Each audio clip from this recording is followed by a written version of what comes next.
we're going to talk about how we add and subtract with decimals. Okay, and I'll go through some examples with you and I'll discuss how we're going to do this. So when we're adding with decimals, we just add it like how we do with normal numbers, and that's with our lining up method, and we just keep the decimals as they are. One thing to note is that any number, say 24, I can rewrite that with a decimal and it's just got zeros behind it. So any number, let's say the number 1, this is the same as if I wrote 1.0. If I wrote 1.00, okay? These zeros mean nothing and that's why we usually don't write them, but they do always exist. So essentially 24 plus 25 is the same thing as writing 24.0 plus 25.0. So we always have zeros behind the decimal, we just don't always write them. So we'll keep that in mind for a bit. Okay, so let's go through some examples of how to add with decimals. Like I said, we just add them up like normal numbers, and we keep the decimal as it is. So, like always, I line up everything. I line up my 10s, my 1s, and the first number behind the decimal. Now, let's just add them like normal. So 5 plus 3, that's going to be 8. I drop the decimal. 4 plus 5, that's 9. 4 plus 4, that's 4. So that's my answer, 49.8. Now, let's move on to the second example. This one, you'll notice that I've got a different amount of numbers behind the decimal in the first number and the second one. What I'm going to do is I'm going to make them both have the same amount of numbers behind the decimal. And I do that by adding the zeros on the back of the 25.3.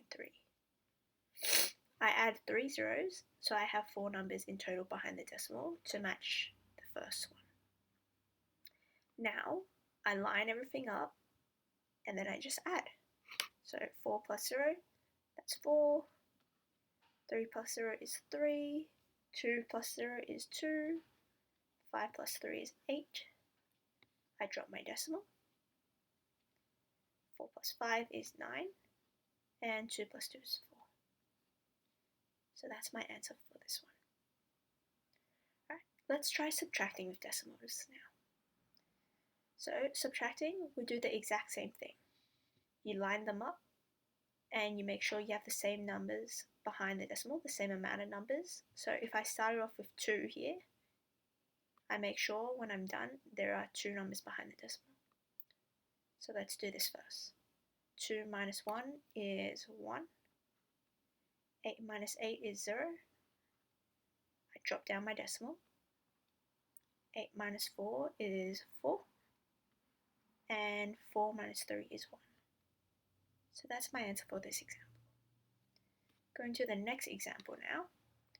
I've got a different amount of numbers behind the decimal in the first one compared to the second one.